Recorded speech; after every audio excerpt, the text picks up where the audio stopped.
Hello, everyone. Welcome to Facts and Two Cents. This is Petal. Happy Saturday. Hope you guys are having a great day wherever you are, whatever it is you're doing in the world. I hope you are having fun doing it. Welcome to Facts and Two Cents. Lots are, with our faves, not really in the sense of they're not out and about, but they are doing whatever they're doing behind the scenes. As we know, they're always working on something. So whatever they're doing, we just always hope they're under their tree, relaxing, doing it, and having fun creating whatever it is they're creating. So, but anyway, welcome to Facts and Two Cents, guys. See who is in the chat. Hello. I know it's a kind of a early morning, kind of like with my chaotic schedule as it is. I'm like, look, I'm free on a Saturday morning. I could do a podcast. I haven't been on here in a couple of days, so I could say hi to my friends. So, hello, Sarah. Hello, Sarah Akila. Hello. Have I just missed you? I may have just missed you being on here, but I am happy you're here. Auntie Jane is here. Church Nelly, our awesome moderator, is here. Hello, Church Nelly, and happy Super Saturday to you and all our wonderful squatties in South Carolina. Hello. Um, let's see who else is here. Gwendolyn is here. Hello, Gwendolyn. And Dolores is here, and our awesome moderator Black Queen is here. Hello, Black Queen. Yulibi is here. I see the Two Cents crew hanging out with us. Hello, guys. Hello, Yulibi. And Joyce is here. Hi, Joyce. And Sherry, I see myself in the chat. And Nolothandu hanging out with us from South Africa. Hello, Nolothandu. See, good afternoon. Well, it's good afternoon in South Africa, right? There we go. It's early morning. Well, kind of mid morning here in the U.S. We are 10:32 right now, at least on the East Coast where I am. In California, you'll be 7 a.m. It's like 3 hours behind us. So depending on where you're in the U.S., whatever time. Let's see. Catalina's here. Hello, Catalina Hamlet. How are you? And awesome moderator Karen M is here. Hi, Karen and Ann and Hildy. Hi, guys. And we'll say hello to everyone else as we go along. Hello, Betty. Welcome, you guys. So, what is happening? Hey, Connie. I see you hanging out with us from Switzerland. Hello. I would say hello to everyone else, and Faith is here as well. Hi, Faith and Betty. Just say hello to everybody. We'll say hello to everyone else as we go along. But what is happening in the world? Again, I hope our faves are just, chilling. Just totally just chilling, doing their stuff in, the California way of just, California cool. They're by the beach and all that wonderful stuff. So, I love this photo. It's from their docuseries, Me You Can, not the Me You Can See, the Harry and Meghan docuseries, and I'm assuming this is when they were in Africa, and so such a cool shot, just chilling. This is what I'm hoping for them, whatever it is they're doing, and so that's what they're doing. So they're quiet, and I'm sure prepping for obviously the Invictus Games is coming up. September 9th, which is in 3 weeks, whatever it is. September 9th to 16th in Dusseldorf, Germany. And so I'm sure they are prepping the final stages of prepping. What I understand is Harry's going to be there for the whole thing, but Meghan is going to come for, the second part of it. And obviously Harry's birthday is around the second part of it. And then she'll be a part of the closing ceremony. Of course, I'm sure Harry will be a part of both the opening and the closing as he was last year, which was amazing. And again, thank you, Karen Warner, for sharing your wonderful photos with us. So about your adventure in at The Hague. So this time they're going to be again in Dusseldorf, and it's going to be a home for respect. So I'm sure that they are in the final stages of prepping for that. And of course, on the 30th, even before that, we have the Heart of Invictus coming up, and we are all going to. Oh, I even forgot to pull that in. Actually, I think there's going to be a Sussex squad watch party. Somebody's doing a watch party, so I will put it in our community page. And if you guys want to join, I'm assuming there's maybe some sharing link, maybe the thing with Netflix is I'm not, when you try to do Netflix with those sharing sites, a lot of times they don't work. So I mean, I'm assuming they, whoever it is, they whatever platform they're using, they will be able to stream and show the docuseries, the Heart of Invictus docuseries. So I'm going to put the link there, and let's just keep our fingers crossed that it works.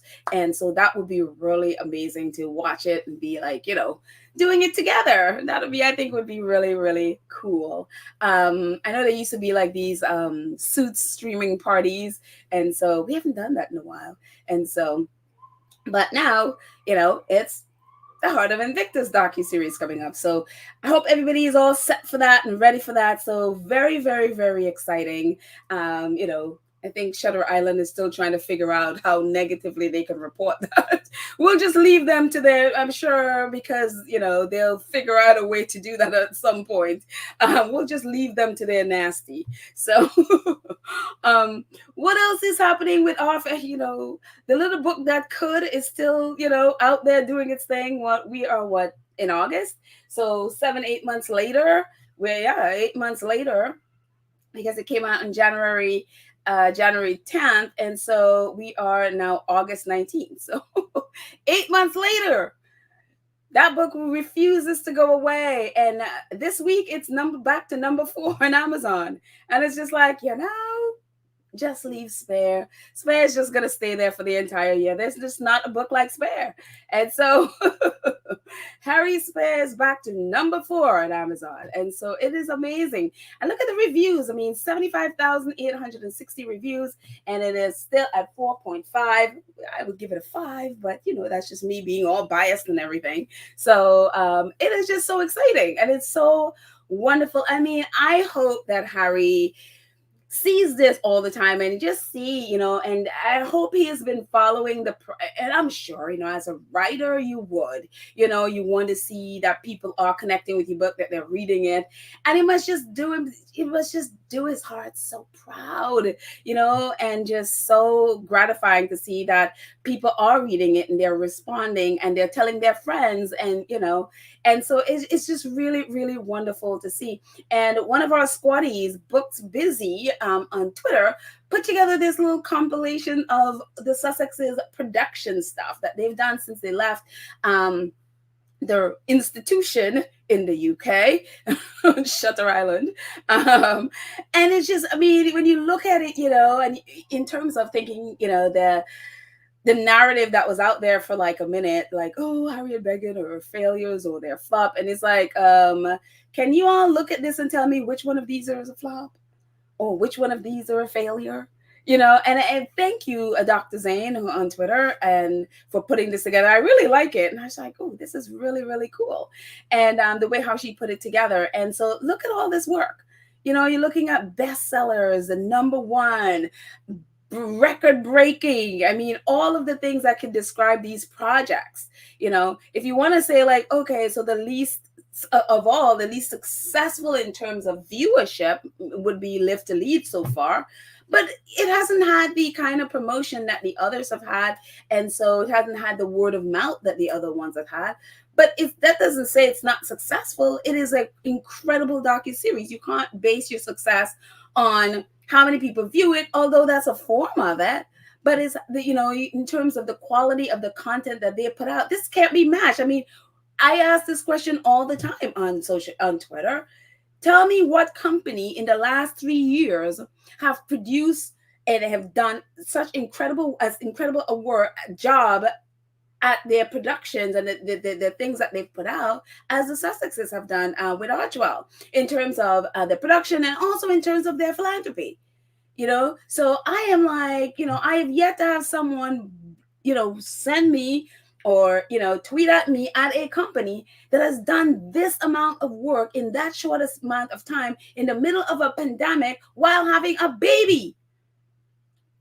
And so it is like amazing. And so when I see that, that's why it kind of is irritating when people, so look, if they have done something that, that deserves to be called like, oh my gosh, they have, their career has been a failure because of so and so, but no one has been able to point out to me What has been a failure? And so it is just, so that's why I always have to respond when people write, especially like, write stupid stuff like that. Because when you look at the evidence, none of them could back it up.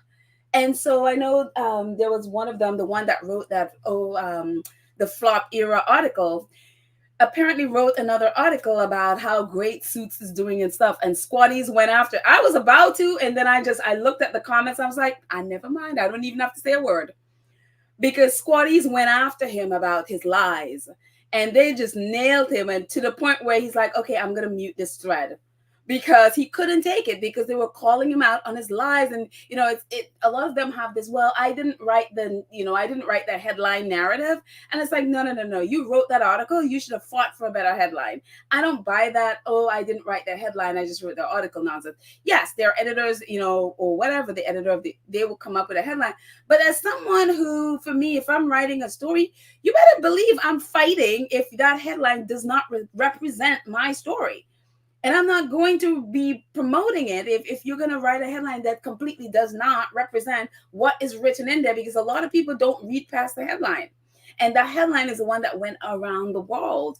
And so I mean, I didn't even have to say a word. I'm like reading those squatties went after that guy. He had to bail. So I was like, yes. And so he was trying to say like, no, I always support the Sussexes. But I just, I had to write. And it's just like, no, you were cloud chasing and you were writing lies for clicks. And so they really went after him to the point where he's like, I'm just going to mute this. So I haven't seen any other response from him. So I guess he went ahead and muted the thread. So kudos to squatties who went after him. So, but I mean, when you look at this, it's amazing. It is absolutely amazing. The work that these guys do is so important. It is so meaty. It's so impactful. No one has done a better job. I dare anyone to tell me. And I've been daring people for the last how many months. Tell me who have done a better job. And I will die on that hill. There is no other production company that have done what the Sussexes have done, both in their production and also in their philanthropy and the work that they've done together, and have a baby in the middle of a pandemic. I dare anyone to send me another company that has done this. There is so much stuff that they have done. And another one of our squatties put out these, and she put out all the list of, of their philanthropic work. So when you see them together, it's overwhelming to see the evidence that, Sherry's saying, why isn't, you see, we didn't, that's not even included here. Rising Feet, that is right. That's not even included here. I mean, that's right. I forgot about Rising. Thank you, Sherry Ware. Thank you. I mean, there's so much that they have done. Again, most of it in the middle of a pandemic, and so it's just, it's so overwhelming that and again, I will die on that hill. There is no other company that has done what they have done in that space of time and has been as successful, and their work has been as impacting. So yeah. And we're not even talking about Suits, look at what Suits is doing. We'll get to Suits in a minute. So, but what else is happening in the world of, say, royals? And yes, I'm sure you guys have heard, Workshire Willie is back. And it's just like, I literally had to tweet yesterday that, because I was laughing, because to see royal reporters and, the vile, despicable British press literally on their knees begging this guy to literally do his job. And I'm like, what is it gonna, I don't know, for me, I'm always of the belief, as that saying says, when someone shows you who they are, believe them the first time. I don't know how many times that William is going to have to show in every single way that he supposedly, quote unquote, work, that he's not interested in any of this stuff, that it doesn't matter to him. He doesn't care about it. I don't know how many times and how many ways he's going to have to show these people that he does not care. And for some strange reason, they just can't seem to get, it's like, you think of England is about teas. And yet here are tea leaves right in front of them and they can't read it. It's just like, people, this man you've watched him grow up his entire life. He's been with you. And this has been William the entire time. And you still can't get the fact that he doesn't want to do any of this stuff. If it has to go out, if he has to go out of his way to do it, and if it does not, and if he is not the center of attention, and if it doesn't benefit him in any way, that he doesn't want to do it. I mean, what does he have to do? Look at his work. Him and Kate. It's like, and you could really say the entire royal family, if it doesn't benefit them, if it's not something that props them up, where they can see tangibly, okay, I'm getting benefit from this, they're not going to do it, especially if they have to go out of their way. Look at all the ways, like, what, if you look at the way how they do their engagements, and the companies or the charities that they engage with in the UK, they don't go out of, they don't go very far from where it is they're living, whether it is in whether it is in London, or whether it's at Highgrove, or whether it's at Balmoral, or whatever. Whenever they're at any one of these many places that they live in the UK, when they do charity work, they do it right there in that community. It's a very small area they work with. They don't venture out there very often, very far from where they are based. And so this is not surprising to me. This is not surprising. You could tell me, well, okay, Petal, he came to, Boston for his Earthshot, but going to Boston benefited him. Why? Because he wants to associate himself with the Kennedys. And that's where the Kennedys are. They're in the Massachusetts area. That's where they are, And so when and even if you think about, when they came to Boston was all about William. It wasn't about, this Earthshot mess is supposed to be about literally the people who are doing the work in the different countries to, help their country to get to a place where, they helping the earth, really, where these environmental companies who are doing stuff to really help their communities and help, and promote proper and healthy environments and all of that, whatever it is they're doing in their community. This is supposed to be about them. Think about it in Boston. Who William had in Boston with him?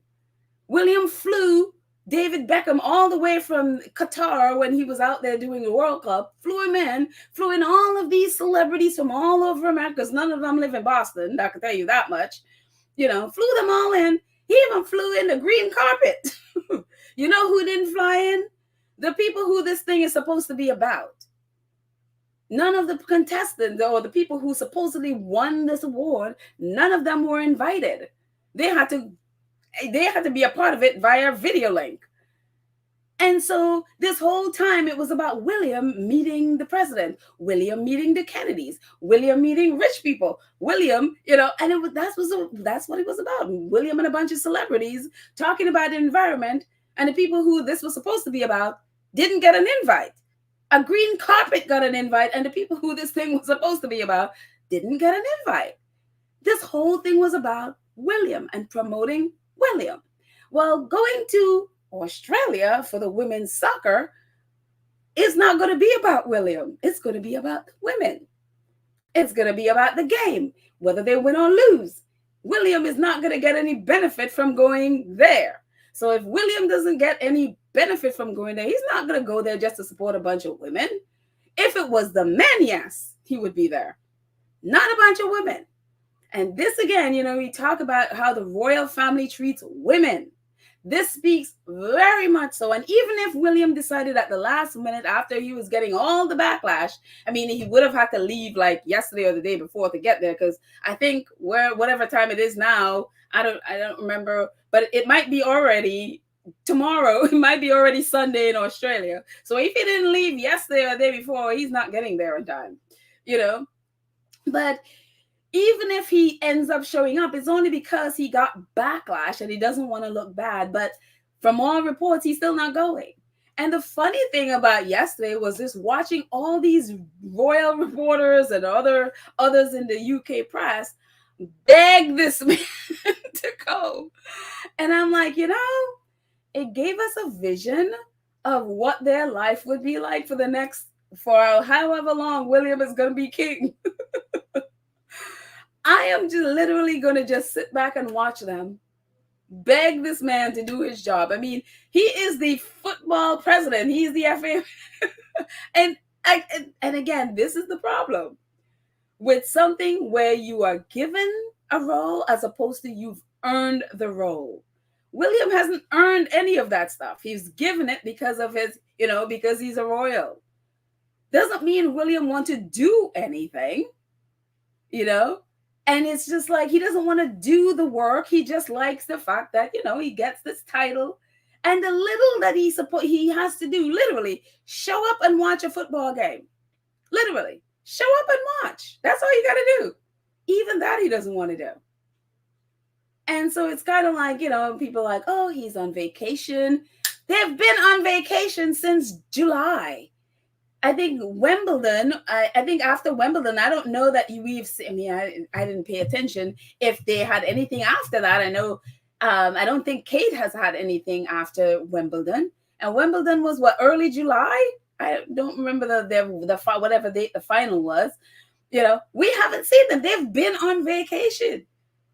This is August 19th. Tomorrow is August 20th. You tell me you cannot take time off to, even if it's a few days. Yes, I know it's a 20-something hour flight to Australia, but you're supposed to be the president of the Football Association and you can't go and cheer on the women. This is the first time your country is in a final of a football final and you can't go on there. And yet you want us to believe that you... We always talk about it here. It's like how the royal family view women. And it is very, very, very clear in the way how they allow women to be abused within the royal family. And they do nothing about it. Whether it's Princess Diana, however you feel about, Camilla, the same thing. We could say, yeah, she deserved a lot of the flack. But a lot of it was still abuse. Kate, whatever you feel about Kate, she's been abused. It's just a pattern in the royal family, how they don't take care of women. So for me, looking at this, I was like, yeah, that just reads, that's exactly who the royal family is. When they're here and they need clout and the football players are in the UK, and William could go and get some clout with them there. Yeah, of course he's going to go. Of course he's going to go and pretend. He's like, oh yeah, I'm all about the women's football players. Of course he's going to go. But don't ask him to go out of his way, especially in a place where he is not getting, he's not going to get much clout. And most likely they might boo England or something. They're not feeling England right now. He's not going to go. So it's very funny. But I think for me, it was just very, very funny watching them beg. I mean, look at some of the reporters like I have on here. Newsweek, Prince William faces growing pressure to attend Women's World Cup final. Kelvin McKenzie, one of the most vile reporters, used to be the editor of The Sun and was fired because of some mess he did. I mean, when you get fired from a Rupert Murdoch tabloid, you have to be the pits. And he was. Remarkably, William has been president of the FA since 2006. And I recognize the 22-hour flight is a schlep, but duty calls. And I have to agree. Unforgivable. We are not to, were we to win, and our rep was a low-level, were we to win, and our rep was a low-level politician. We would already be there. He would already be there. It had been the men's final. William, you have no choice. It's just like, you just love it when the reporters tell the royal family what they have a choice to do and what they don't have a choice to do. But yeah, it's like, you don't have a choice. You got to go. I mean, yeah. And not only is William not going, the prime minister is not going either. And it's just like, they would be there if it was the men. So as despicable as Kelvin McKenzie is, I have to agree. If it was the men, he would be there. LBC. Let's just move our little ticker there at the bottom. Please, if you haven't subscribed, go ahead and subscribe. and click the notification bell. Please like and share the video, and join our channel if you're able. But LBC, one of the news outlets in the UK, says Spain can send its queen and her daughter. We can send a culture secretary. As Prince William will not travel to watch the Lioness in their final, in their first World Cup final, Nick Ferrari says that it was, if it was the blokes, you would have everybody there. And again, whatever you feel about Nick Ferrari, and he's one of those disgusting reporters, obviously, especially when commenting on the Sussexes. But again, he's pointing out if it was the guy, everybody would be there, you know? And so it's sad when you have to agree with two despicable people like Nick Ferrari and Kelvin McKenzie, but they're right. If it was the guy, William would be there, you know? And so it just... even Piers Morgan, of all people, jumped in. Get on a plane to Australia ASAP, Your Royal Highness. You would if the men reach the World Cup final, so why not for the women? Again, when these people are calling you out, and I'm sorry, that picture in the back wasn't intentional. It's just got stretched to the max. That was supposed to be William in the back there. And it just kind of got stretched out. Now, that wasn't intentional. I wasn't doing anything to William's face. It was a normal picture. And it stretched out in this platform for some reason. Here's more. So even Richard Fitzwilliams, I'm going to move myself out of the way there so I can read that. Richard Fitzwilliams, Prince William faces backlash for refusing trip to World Cup final. It would be fantastic if he were there to support the Lionesses. They would love to see him down under where he is the future king. This is a mistake. And he's tagging royal reporter, which is Richard Palmer. And the funny thing with this is not but is that Australia, not only was England not only is England the Lionesses in the final, the Australian women were in, they were playing for third place, and they played today. They lost to Sweden, but they were playing today. And England, William is not just the Prince of the UK. Again, the royal family are the head of state of Australia as well. So William not only literally walked out on a chance to be there for his country, which is his job as the FA president, and also the king and the prince and future king of England, but he's also the Prince of Australia. So he also walked out on a chance to, support the Australian team. You could say, well, okay, I don't want to do because I don't want people to think that I'm, for one team or the other, whatever. But you're also the Prince of Australia because you guys are the head of state. And so Australia is now, at the point where really is like, okay, we need to get rid of these people. How are you, when you literally walked out on a chance to support their team, how do you then not want them to kick you to the curb? When it comes to kicking you out of, becoming a Republican, kicking you guys out as being their head of state. You're not helping your cause here. So, I mean, it's really wild. And I think hopefully people are now seeing is like the royal family, when it comes to their holidays, it doesn't matter. Country, whatever. I'm on holiday and I'm not coming. It's wild to me that they didn't think about all of this stuff when they decided, oh yeah, even if they made the fight, we're not going. I mean, and again, Australia is one of their closest allies, when in terms of the Commonwealth. So if I'm other countries looking at that, then I'm going to be thinking, if you could do that to Australia, what are you going to do to us? And they're the closest to you, So I'm telling you. Their whole thing is like, oh, their future plans is about really making sure the Commonwealth, and we make sure that the Commonwealth is solid and our place basically in the Commonwealth is solid. This doesn't help your cause because again, Australia is a Commonwealth country and you just diss them. Not only diss your people, but you just diss Australia. You're not helping your cause. So again, I don't know who the people are that plan this stuff for the royal family, but common sense seems to not be there at all. James, I guess he's another reporter. Prince Harry, I love when they bring in Prince Harry. Prince Harry should fly to the World Cup final to support the Lionesses for the bands if William can't be, he can't be bothered to do it. And it's like, yeah, leave Prince Harry alone. Prince Harry's got his own stuff doing.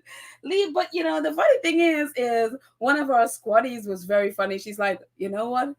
The only way that they would get William to go to Australia is if they tell him that Prince Harry is going. That would make him fly over there really fast because, if there's no competition with Harry, he's not going to do it.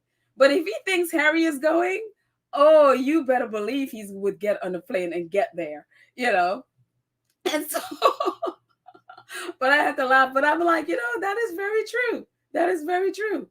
If he thinks he could compete against Harry, he'll get there. A little late now, but that was a thought. John Flanagan, again, these are all reporters. FA President Prince William, who is on his summer break, will not attend the World Cup final. I would have thought it was kind of a thing FA presidents did. Yeah, I really would have thought that too. One really would have thought that too. But, I guess in England, the FA president means something else, and it does in other parts of the world, and it's very funny. Let's see. Oh, I love what I love what they did here. This talk about Alison Pearson, again, one of those vile reporters, and I'm picking the ones that on all of these reporters are solid royalists. They will destroy the Sussexes for William, and all of these reporters, and I picked them for specific reason because they would be the one going after the Sussexes for anything. And here they are. It's like, William, because they're going to be the ones, and they have been the ones that have been propping William up. No matter what William does, they've been propping him up. And all of a sudden, Alison Pearson, Prince William should take Princess Charlotte, aka Goalie, to the World Cup final. The Lionesses will be thrilled. Spain's Queen Letizia and daughter will be supporting their girls. Come on, Kensington Royal, do your job. Please do your job. And this guy, the Purple Pimpernel, whatever, I don't know what outlet he's with. It's like Queen Letizia of Spain will be at the World Cup final in Australia, and she isn't the head of their football federation. So not only they're begging, they're now trying to, make him feel guilty because look at Queen Letizia is taking her daughter. So you could take Charlotte. Please give us something. Again, these reporters know that their job for however long is going to have to be propping up. And it's like, how do you what lie can you come up with to prop up this? And so it's one of those things that they're like, give us something. Let us hold on to something. And I'm glad this is happening. I'm glad to see it happen because people will finally have to deal with the fact that William is not qualified. He is not interested in this job or his role as the future king. He's no any kind of thing to work for any of this. And that's why they all needed Harry to be there, because Harry would have been the one to have to pick up the piece right now. That's why some of them are like, well, Harry would do it. Why don't Harry do it? And this has been the mentality. Now they don't have Harry anymore. They have to deal with the reality of what William is. Even YouGov poll jumped into it. Prince William is coming to fire for not attending the World Cup final on Sunday to watch England play, despite being president of the English FA. Well, 52% of Brits says he should go, 25% disagree. The others, I guess, they don't care. They don't know if he should or shouldn't. They apathy there. They couldn't be bothered, But it's very, very funny to see people just beg because, again, they know because they are going to be the ones that's going to have to be propping this lazy person up. The laziness didn't go away when the Sussexes, when the Sussexes were there and the British press could focus on every negative lie they could about the Sussexes. They could hide William. But Harry isn't there anymore. He can't hide. And now they are begging so they don't have to continue to have to prop up someone that it refused, because how you can only do that for so long before somebody stops reading your paper, and they're going to start losing money. So they need something, so it is just very funny. It is very funny watching it happen. And of course, we have Victoria Arbiter. I guess she's may still be out looking for her eyelashes. She blocked me, so Josephine, this girl who posts, I mean, she posts about all royal stuff, but she posted a couple of things from Victoria and Dickie Arbiter. Of course, they're gonna be the one trying to make excuses for William. Of course. Victoria Arbiter under fire for his decision to forego traveling to Australia for the Women's World Cup final. Prince William knows he'll be damned either way, but much like his late grandmother, he won't be a puppet to those eager to pull the strings. Victoria, honey, just stay looking for the lashes, okay? And chimed in Dickie, of course. There's a lot of media huffing and puffing as to whether Prince William should go to the FIFA World Cup in Sydney. Consider flight over 20 hours, cost security to the Australians, and carbon footprint. He's damned if he doesn't, damned if he doesn't. And damned if he doesn't. Stay home, sir. And like the rest of us, watch it on TV. Sure, Dickie. Sure. I don't think that's selling to anybody. That is not selling to anyone. But, you can always count on Victoria and Dickie Arbiter, the Queen's former private secretary, to bootleg. Just know that, And it's just like some of them are like the carbon footprint. Hello. Prince William uses a helicopter like an Uber. So do not even try the nonsense of carbon footprint on anybody. There are flights going to Sydney all the time. That's going to be going there no matter what. He could have jumped on one of those. He didn't have to fly private. The flight is already going there. He could have jumped in on any one of those. He didn't, because he doesn't want to. Again, William does not want to do this stuff. But we can always count on Prince Harry. This is Prince Harry with all the horrible thing that was going on with Prince Harry, with the press, them abusing Harry and Meghan in the worst ways. In 2019, I think this was. In the worst ways. Harry never failed to show up when he was the patron for the Rugby Football League. Here he is, left England. He didn't have to be begged to go to Japan to support the English team. Although in a lot of, the majority of the press, because I guess the England team they didn't want to take a lot of pictures or whatever. So you don't see a whole lot of pictures. The more exciting pictures, obviously, that's been spread around is more Prince Harry in the locker room of the South African team. As you can see, those two pictures with him with the South African rugby football team.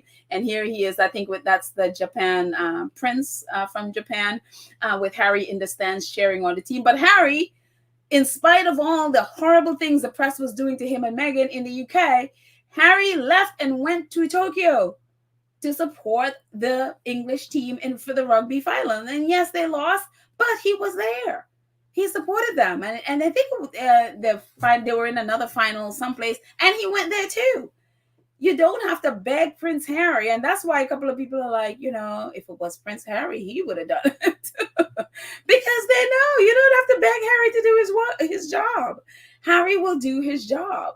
And so it is just, oh my goodness. I look at what Harry just did for Sentebale, going off to Japan and then going to Singapore to play. Harry does what he needs to do for his people, for his charities. You don't have to beg him. He doesn't just do stuff right in the community because he's too lazy to go someplace else. Harry he will go out of his way to help because that is his heart. That is his passion. That is his calling. That's who he is. That's what he's dedicated his life to doing, no matter how difficult. Harry would do the thing. You just have to see what Harry did, whether you agree with him going for Charles's coronation that nobody asked for or not. Just Harry's commitment where he knows, okay, this thing to do is right. I'm going to do it because, whatever his reasons are. It's just the fact that he decided, going to support my father is right, no matter what he's done to me. Going to do it is right. And also celebrating my son's birthday is right. He did both in one day. Can you ever imagine William doing something like what Harry did that one day? Fly all the way to the UK, live right there to jet all the way back to California, 8 hours flight. Well, how many 12-hour flights? Sorry, to get back to celebrate his son. Harry goes the extra mile, and that is the thing that separates, for me, that separates William from Harry. Harry will go the extra mile. He would do the hard thing. He would take it upon himself to put himself out of the way to make sure that he takes care of business. That is not William. It's never been William. It's never going to be William. So even though Harry had said in this book that, the work shy Willie wasn't quite fair because of how the work situation is there with Charles, William's nature can't hide. That's who he is. He is work shy. He doesn't want to do the hard things. And that's why he has not accomplished much, other than the earth flop mess, which is a mess. So,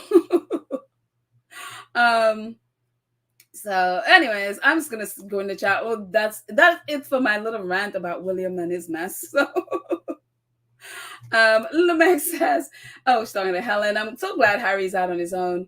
He would have been told to go and leave Meghan at home so they could continue to terrorize her. Yeah, absolutely. Harry is the one. It's like when William doesn't want to do his job, Harry, you do it. And Harry would have had to do it, and that's why people are now, it's like, oh, maybe Harry could go. And it's just like, no, y'all wasn't standing up for Harry. Why would Harry leave his family and go? And again, the only way they could have got William there is to tell him Harry was going. So,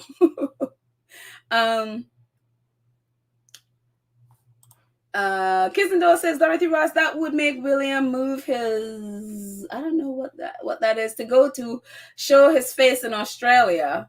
I mean, some people said that maybe William is afraid of being booed, which is very much, a possibility, because I mean, we remember him being booed right there in England. I don't know what, some final they were having in England earlier this year or something. William was there and got soundly booed. His face told the picture, and maybe he was afraid of being booed on an international level. I guess that could have been. Let's see.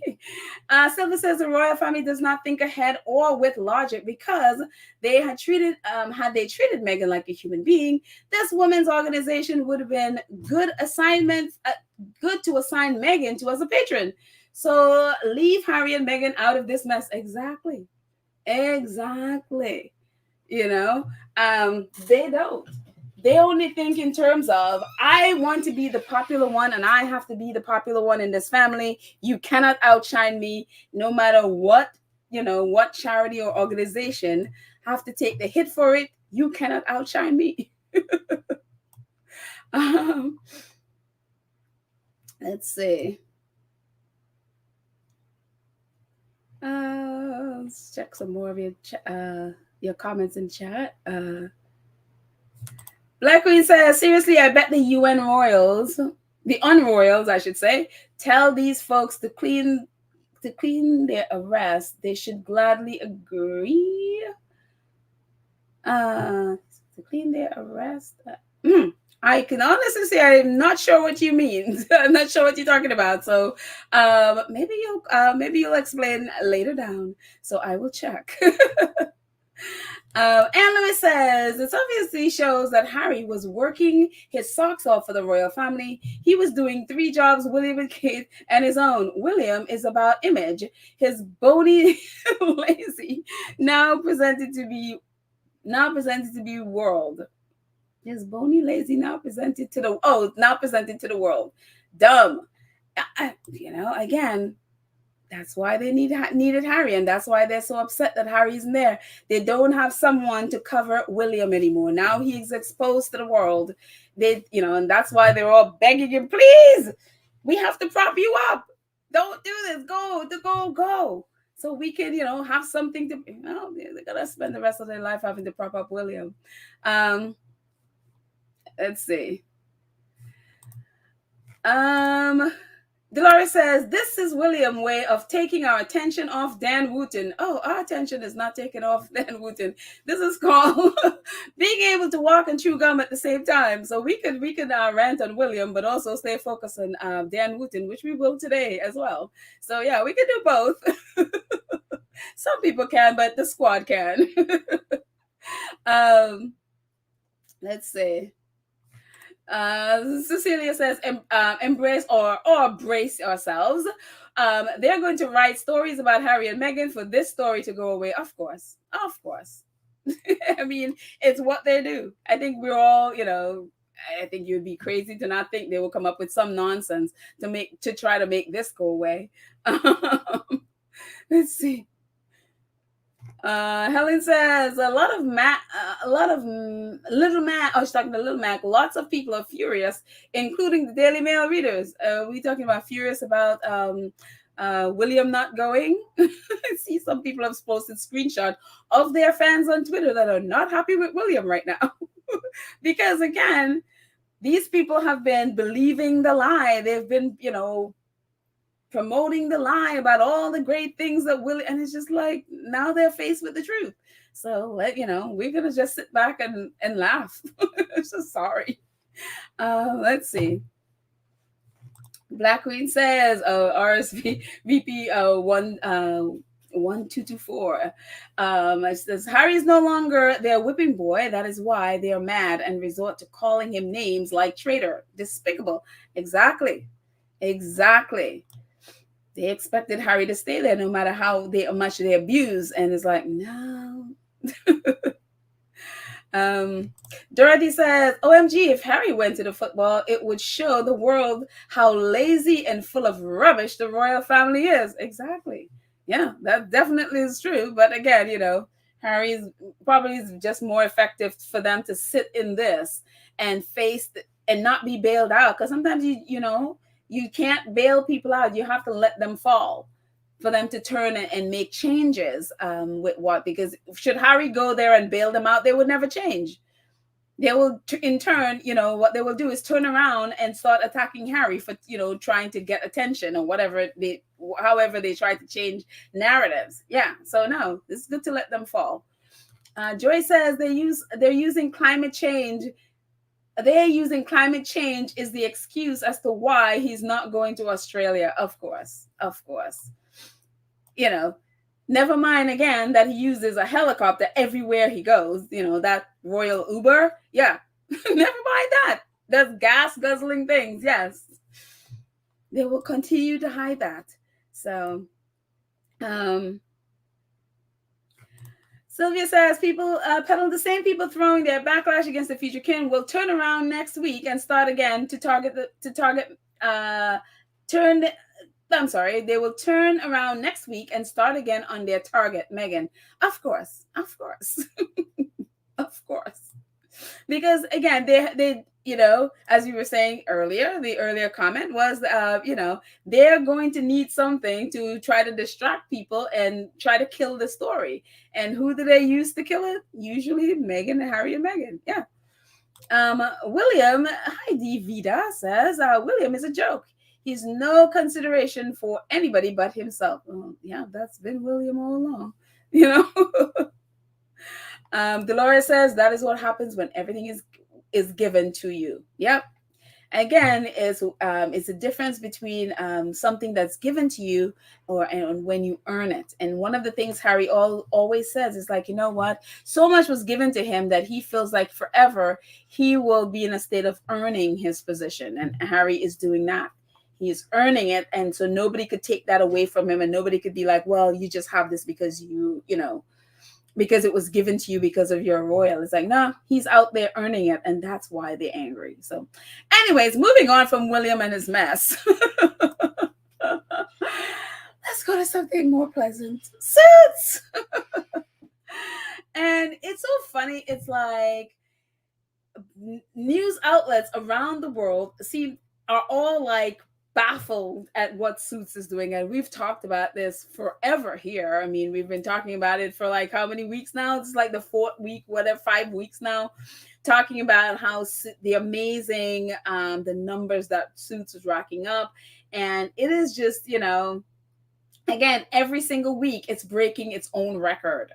And it is, Suits, and one of the things that experts are saying is that Suits has just, it came at the right time, where people know that they have a series that's going to be, 9 straight seasons, that it's going to, they don't have to worry about it being a new series, and if they're going to cancel it and all of that stuff. There's a security in watching Suits, apart from the dialogue and the amazing cast and all of that stuff.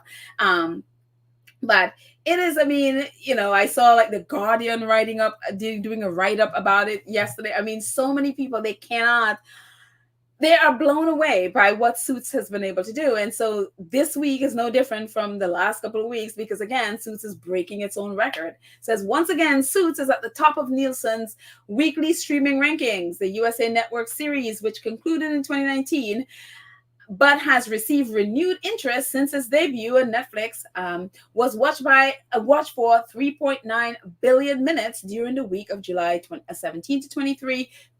Of course, Nielsen, again, always back, it's a little always what happened before. We're now getting those numbers measured across both Netflix and Peacock.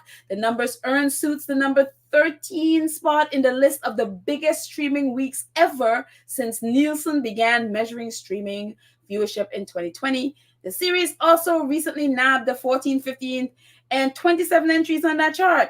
It's the most successful acquired title on Nielsen's charts by far. And the only show that have clocked bigger measurements this week were streaming originals: Stranger Things, Wednesday, Tiger King, Ozark, and Dahmer. And again, the thing that people are shocked by is because this show has been off the air since 2019. And yes, it's been alive on streaming platforms, but it's just been sitting there. Nobody has been really paying attention, other than, it's like, oh, I want to go look at something about Meghan. It's just been sitting there, and everyone is like, what? And so a little bit more of the write-up on this. It's so funny. I don't ever knew that NPR, I was like, NPR? Since when does NPR write about stuff like this? I don't know. Maybe I hadn't paid attention to what NPR does, which is the National Public Radio here. And it's like, when does NPR write about stuff like this? But there you go. NPR is writing up on Suits. That's the thing. Everybody is, everyone is excited about this. And it says, so part of the article, it says, on why viewers are watching Suits all these years later. Is it Meghan Markle? And so the person, I guess, he was interviewing says, well, I'm sure Meghan has her fans, but there are a few other things here. First, even though there are usually a few new broadcast TV shows on in July, the strike by writers and performers in Hollywood over the summer have halted production. That left people looking more to streaming for fresh material. I also think at the time when TV platforms are canceling shows quicker than ever, there's some comfort in starting a series knowing that there are 9 seasons to enjoy if you like it. Netflix featured Suits inside its app, guaranteeing that subscribers would be encouraged to view it, which also helps. And it's a great series about this talented but self-centered lawyer named Harvey Specter, played by Gabriel Mack, who hires a smart guy to be his associate, even though he doesn't have a law degree. It's part Cinderella story, part legal procedure, and part workplace drama with a killer cast. And I think all of those things that, has helped it. And I love Netflix. Netflix to me, it's like, when I grow up, I want to be Donna from Suits. So it's been everything. And again, there's always this narrative that you need to press in order to get a series to really do well and all of that stuff. And I mean, the majority of this the publicity, the majority of the traffic to Suits has been word of mouth. It's just been people like on social media, like, oh my gosh, have you seen Suits? And people just going, and that's how the following really started. And then, which is like now, the press has picked up on it. But it's been mainly social media driven, mainly word of mouth from people loving, especially Meghan, and people really drooling, especially guys. And you have squaddies are like, leave Meghan alone. She's ours. And a lot of guys, especially, and girls drooling over Meghan. And so that has been why the Suits has been doing as well as it's been doing. It's been amazing. And, like we said it from the beginning that this is the show of the summer, and it has proven true. It is not good. It's just getting stronger and stronger and stronger. And again, there are 9 seasons. And so, well, 8 on Netflix and then 9 on Peacock. And so, yeah, it's just amazing. So kudos for Suits and Meghan. I always think about that guy. Remember that guy from that agency who was attacking Meghan because she wouldn't sign with him, and then he had nasty thing to say about her. I wonder what he must be thinking today. Like the Meghan who he said at the time wasn't talented, and she wasn't, basically she was, considered like, a nobody, whatever. In that, I wonder what he must be thinking today to see Meghan on a, Meghan's show that was like, 12 years ago, started 12 years ago, blowing away everyone else in, even new shows on streaming platforms. I wonder what he must be thinking today. I always wonder. So yeah, incredible. Anne Lewis says, Anne Lewis has gone back to William. It's like Petty William is getting back at Australia for not hosting the Commonwealth Games. How dumb. It's the British women's football World Cup and not won by Britain since 1966. Historic. He's a poor insight. Very, very, very, very true. Very true. It's a good point. Very, very good point. But yeah, so kudos to Suits. They're on their record-breaking self. So yes, I'm still getting to binge watch. Still gonna binge watch it at some point. So it's so wild. I saw this article a couple of days ago. I was like, wait a minute, didn't Meghan and Harry go to Melba's like 2 years ago? And so I couldn't imagine why someone would be writing another article about it, which even though it was fun at the time, obviously.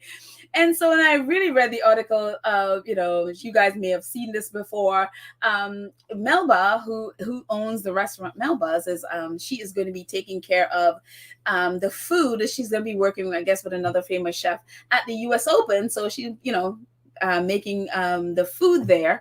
And so I guess they obviously, if anybody has anything to do with Harry and Meghan, reporters are going to be asking.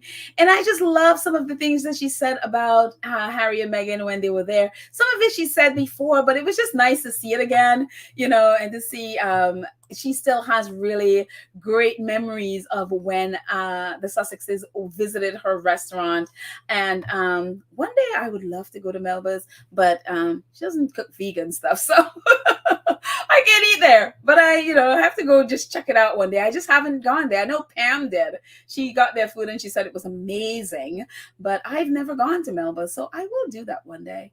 But Sherry Shepherd tweeted about it. So great to see my friend Melba Wilson getting so much love. Her restaurant is a place to be. Even Prince Harry and Meghan loved it.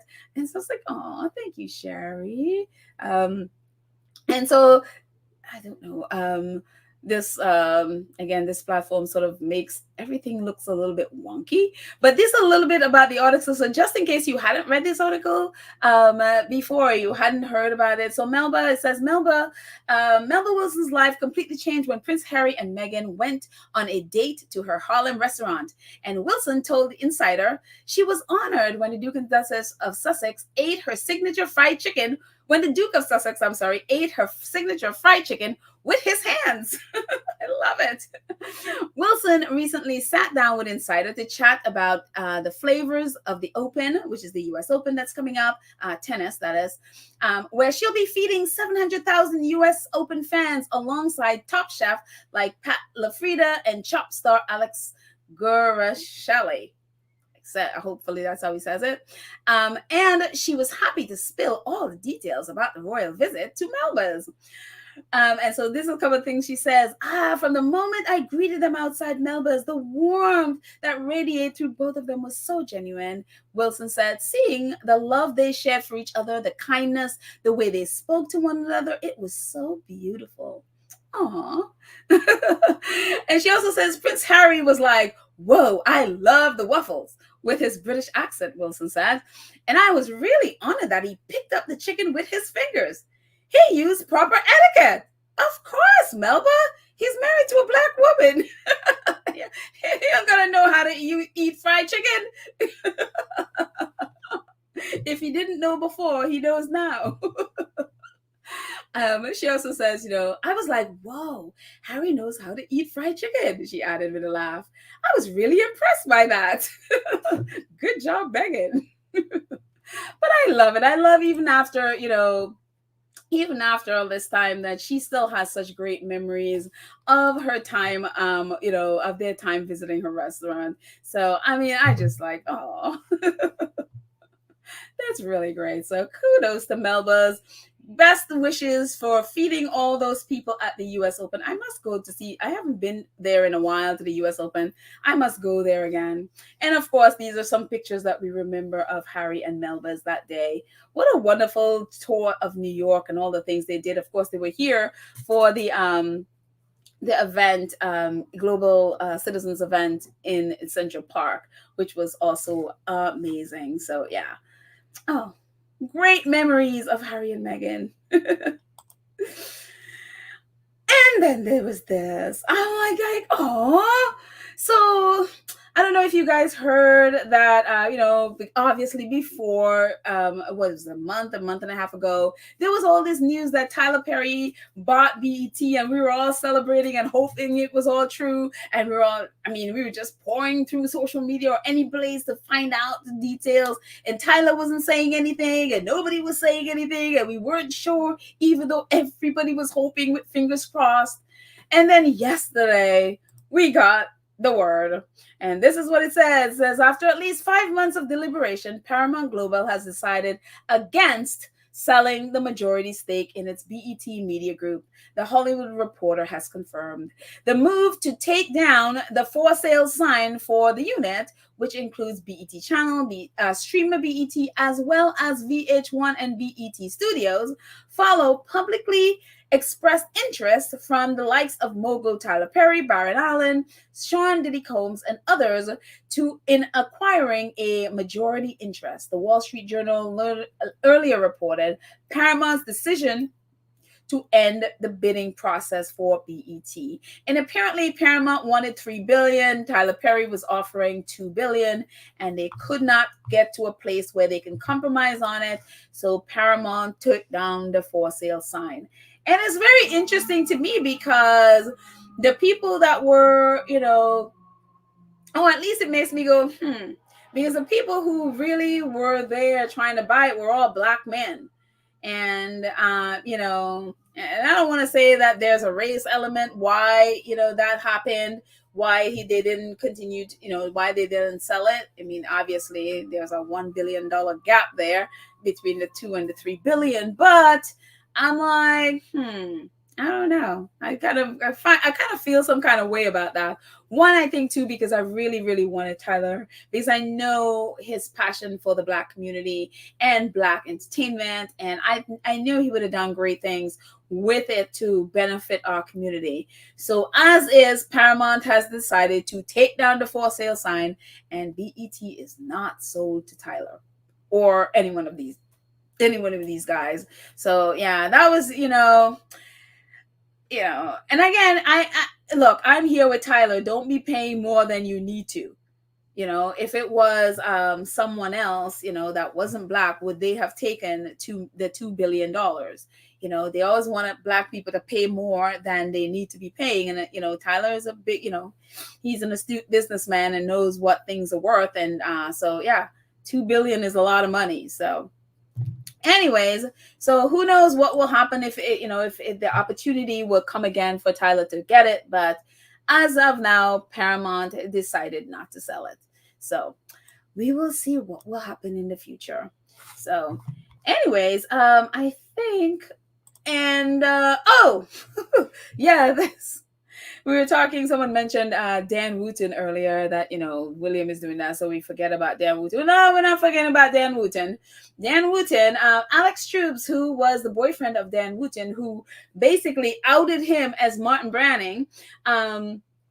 When that whole thing blew up, and Byline Times, they did the first article, and all that thing blew up, and Alex had told, just finding that bag behind Wooten's behind that Dan Wooten's washing machine, and finding out, all the skeevy things he's been doing, and using these basically blackmail things to get compromising photos from people and all of that stuff, and expose him as Martin Branning. So when all of that stuff was happening, obviously we know, and then when the first episode of the Byline Times article started coming out, Dan Wooten went on his channel and was like, saying all of these things, that that Byline Times is this left-wing group that is trying to destroy him and take down the channel, and that Alex is called Alex basically a liar, that Alex abused him, and all of this stuff.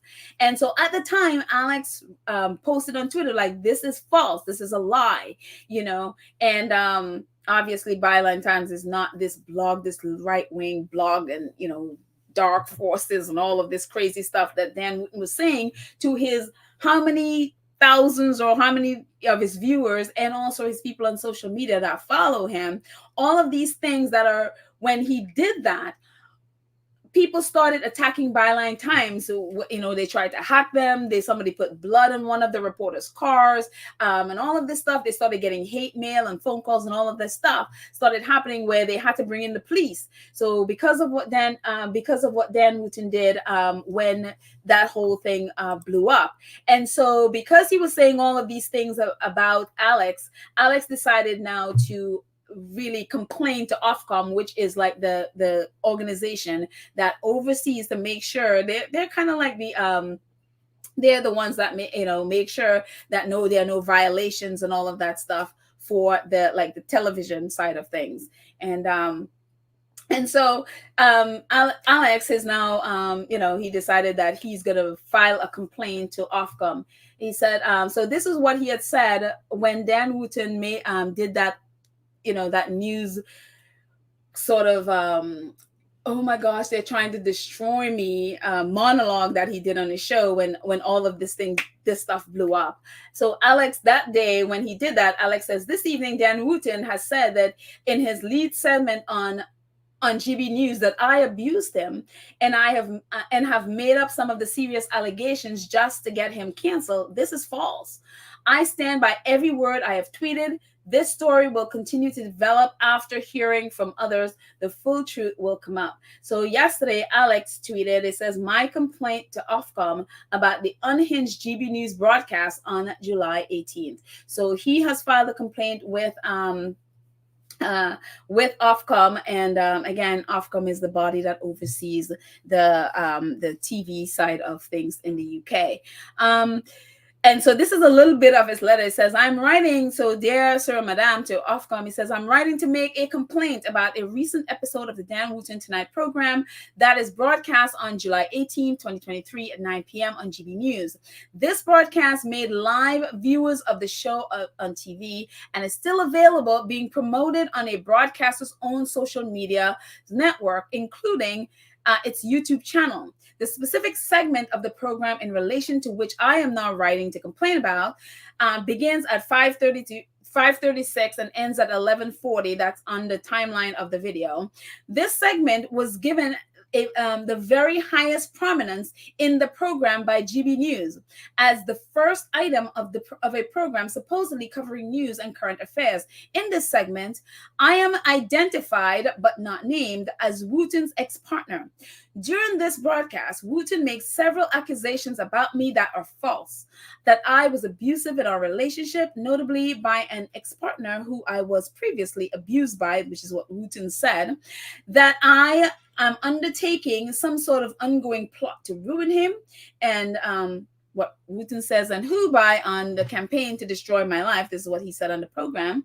And that I am seeking to close down GB News, that I am making untrue allegations to have the presenter cancelled, and that I am acting in a way that contributes to the destruction of democracy, which is about the most ridiculous thing I have ever heard. It says these allegations are entirely untrue, presented in a one-sided and biased manner, and I was given no prior notification of the content or subject matter of the broadcast, and with no opportunity to reply to any of the accusations made about me at any time. So he has complained to Ofcom. We'll see what Ofcom says. Ofcom is also, they are also investigating GB News for other stuff from other presenters as well. So they are definitely on Ofcom radar for a lot of other things as well. So Alex is definitely reported him, as has Byline Times, for that same monologue he did on that day, for calling for basically saying all these things about Byline as well.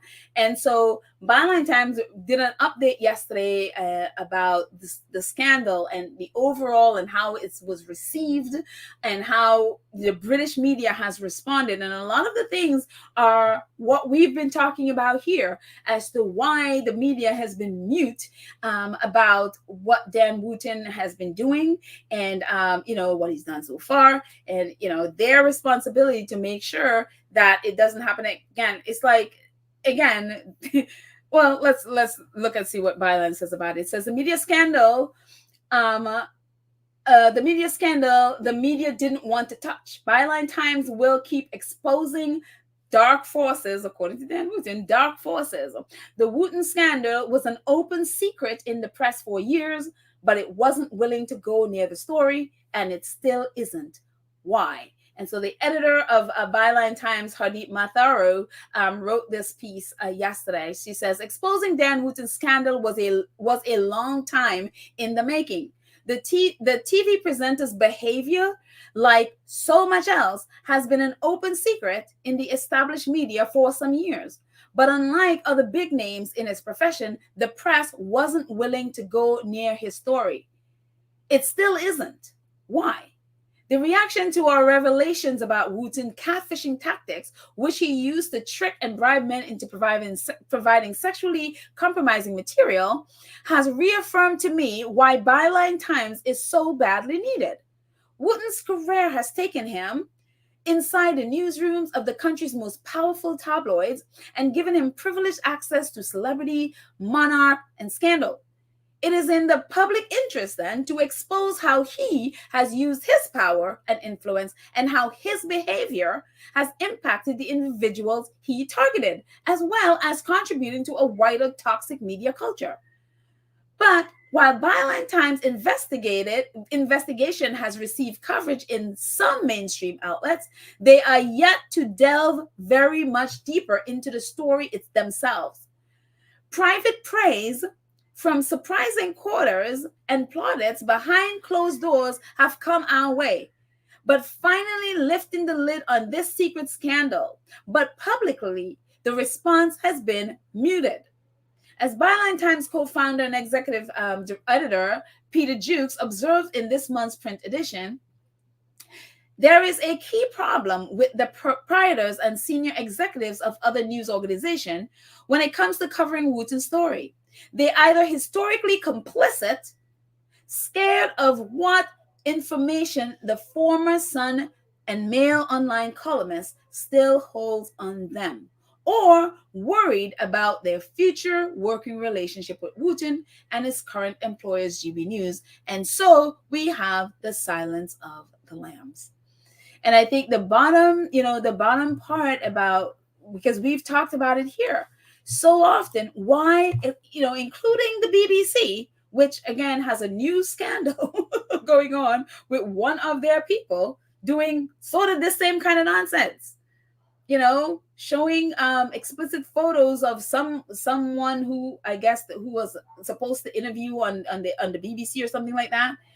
When we talked about this stuff, people not talking about it and British reporters not talking about this, what's the reason why they're so muted? What's the reason why they have all hit the mute button on this?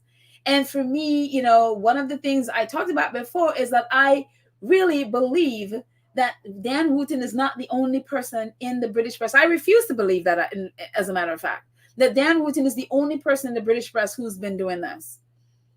And so just again, the last couple of days where it was reported that this another BBC, I guess I'd never heard of him before.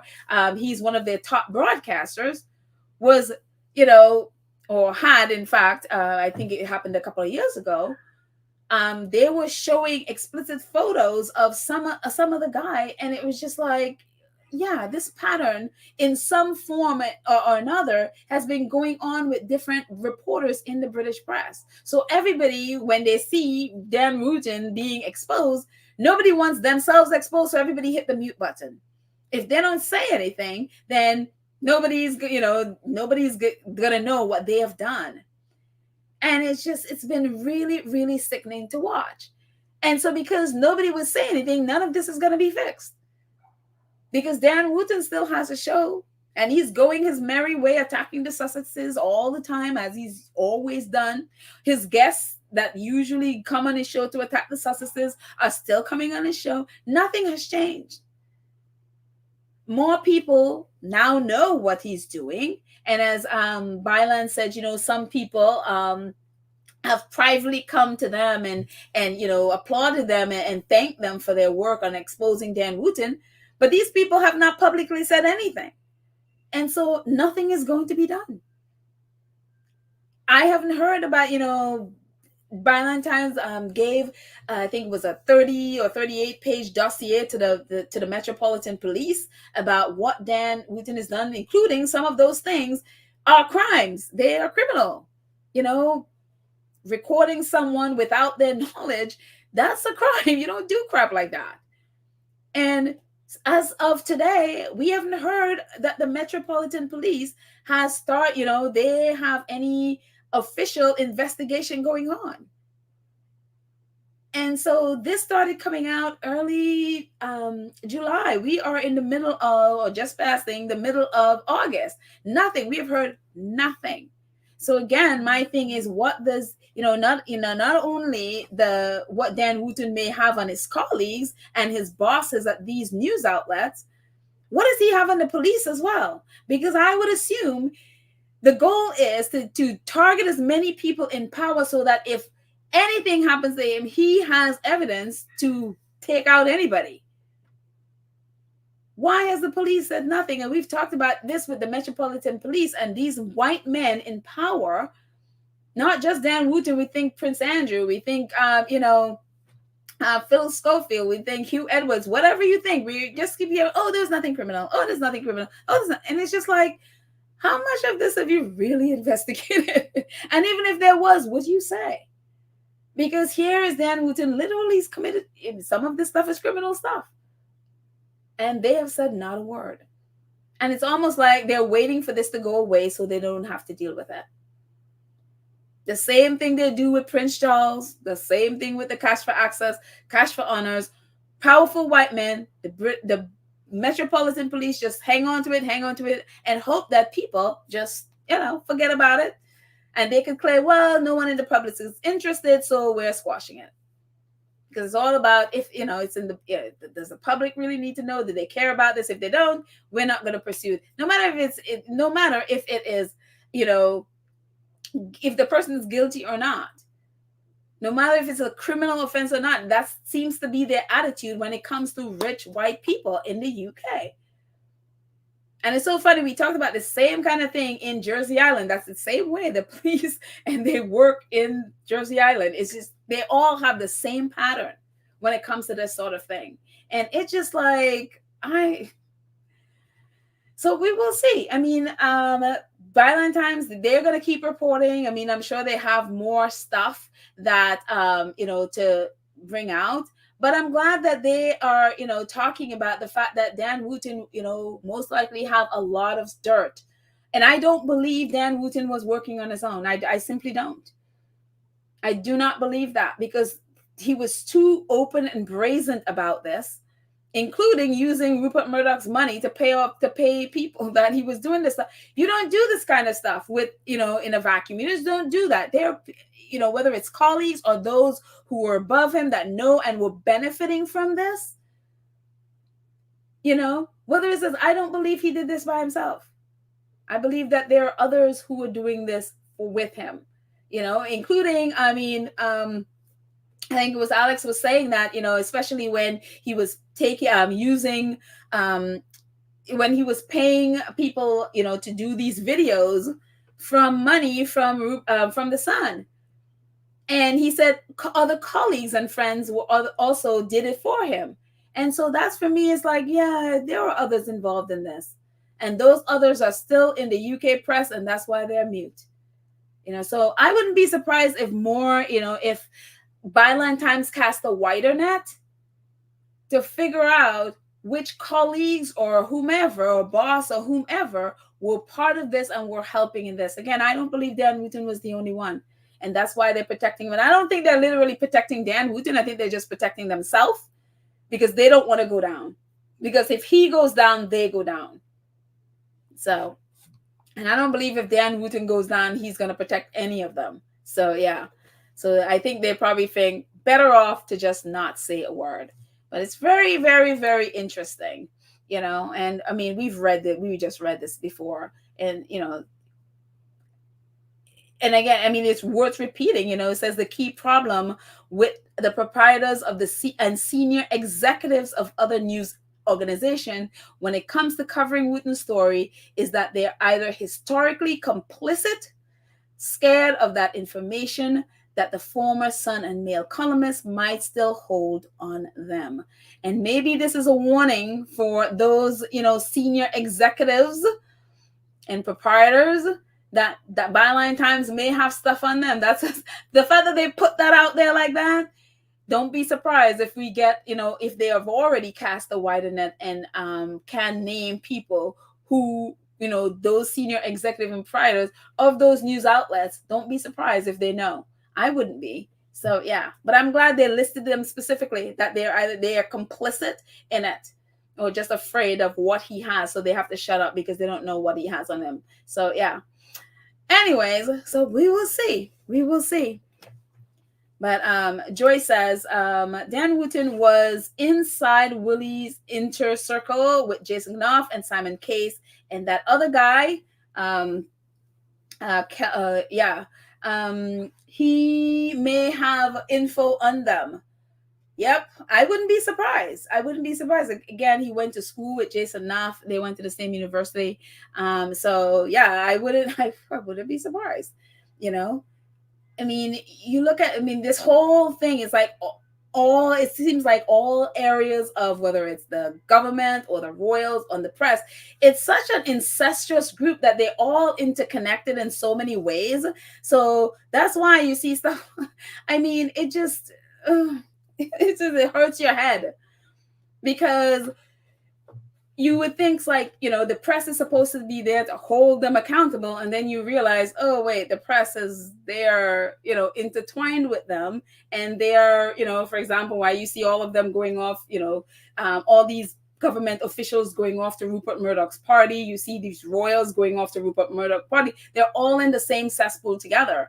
And so it is just, it's really, really sickening. It's really, really sickening that nobody is there to call anybody out because they're all in the same cesspool together.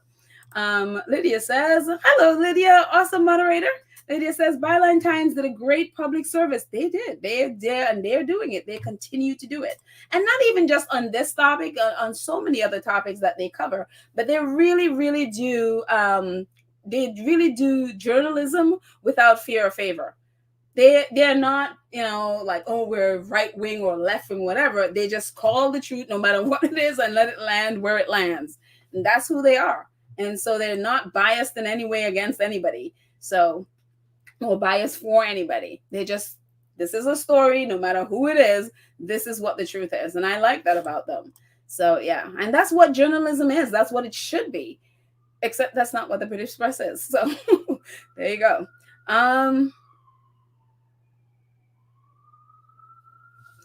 Let's see. Anfu says Epstein did not have to tell us that the elites are well protected and nepotism is nepotism. Okay, is alive and well.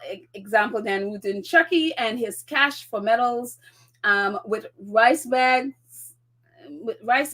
of cash. Oh, the bags for cash. Okay, and what we know about, and what we know about, and what we don't know about, really.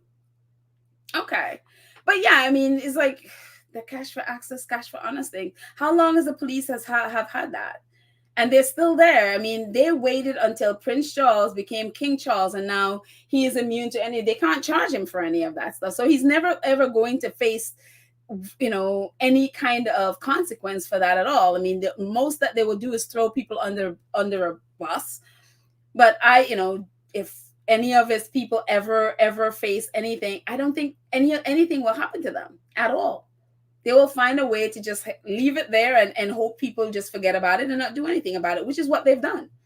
The reporters from the Times, Gabriel Pagon, I guess his last name was, and his team, the team of reporters that were reporting out on that, they keep going back to the Metropolitan Police. Hey, what about this? What about this? What about this? And to this day, they're not doing anything. They're not doing anything. So next year, I guess they're going to go back and ask the same question. Don't expect anything to happen. They're not going to do a thing. Let's see.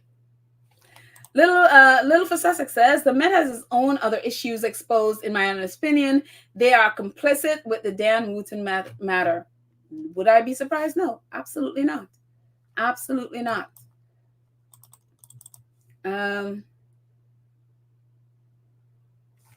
Anne says a dressed up career criminal will know to keep dirt on the elites in case he is caught. Prince Andrew Epstein's had his little black book. Yeah, very, very true. Very, very true. So I think that's why a lot of them are so afraid of Dan Wooten, afraid to say anything, because they don't know. They must have done something and been like, oh, was I recorded by Dan doing that? And it seemed to be an epidemic within the British press. So they can't say a word.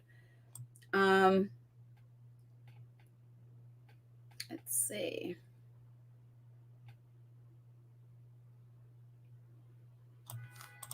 Little Mac says Byline had one story already. The GB News president with the 5 children and his nonsense. Yeah, because everyone is like, well, why isn't GB News firing him? I didn't think GB News will fire him because GB News is just like Dan Wooten. You look at who is on GB News. I'm like, GB News is not. First of all, Ofcom had previously said they're not news.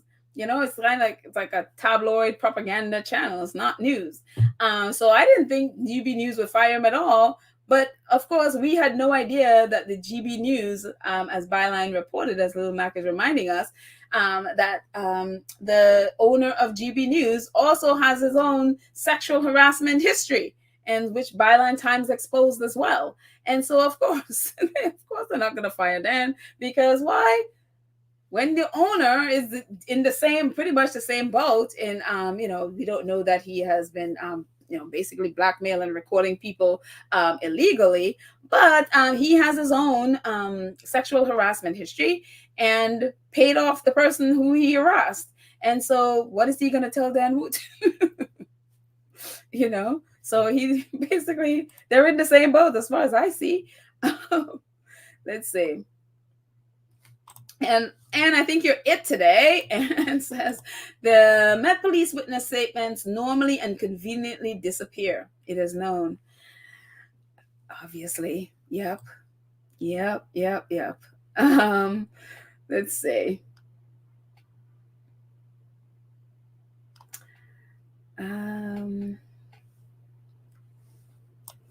So anyways, let's leave Dan Wooten and his mess alone. We'll see what else Byline Times comes up with.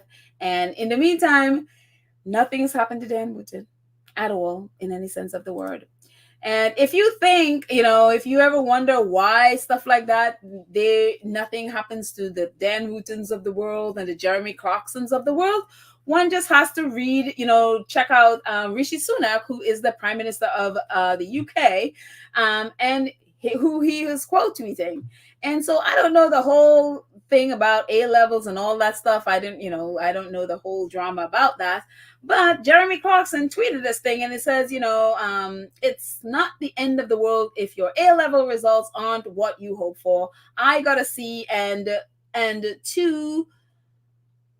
to us, and here I am today with my own brewery. Okay. And so I guess people had this thing about A levels and all of that stuff, and whatever the benefits of it and all of that stuff. And he's basically saying, look, I didn't get A's and A levels. And I got a C, and I have my own business and all that stuff. And look who retweeted him, the Prime Minister. And so on the level, when you look at it, it looked like something just very innocent. Okay, the guy probably made a good point. And, the Prime Minister of my country retweeting him and saying, you see, Jeremy, whatever. And he made a good point or whatever it is. But it's just, on the surface, it looks very, very innocent. But when we remember who Jeremy Clarkson is and who Jeremy Clarkson works for, and what Jeremy Clarkson did to Meghan, especially the brutal, articles he wrote about Meghan, and not just Meghan, others as well, his past and all of that stuff, and all the things that Jeremy Clarkson has done. And there is the Prime Minister quote tweeting him. And it's just like, and again, this is the same person, who wrote this brutal article against Meghan. And then the IPSO, which is the governing body for the press, did nothing, barely got a slap on basically a touch on the wrist, no penalties, nothing. No fines, no nothing. Got away scotch-free with abusing a woman. And here is the Prime Minister thinking nothing about that and just quote tweeting him. Giving him clout, giving him more standing than he already has, giving him more, approving of him than he, it's just like. And so if you ever think, it's like, okay, well, why these people? Well, this is why. Because these are the kind of people they have backing them up. Dan Wooten, even just before the article started coming out about him, MPs threw a party for the staff at GB News, because GB News is very right-wing and very supporting of the Tory party and all of that stuff. They threw a party for Dan Wooten and the GB News. And so that's why people like that, even if they're guilty as sin about whatever it is they have done, nothing is going to happen to them, because this is people who have their back. The people like the Prime Minister are the ones that have their back and feel nothing about,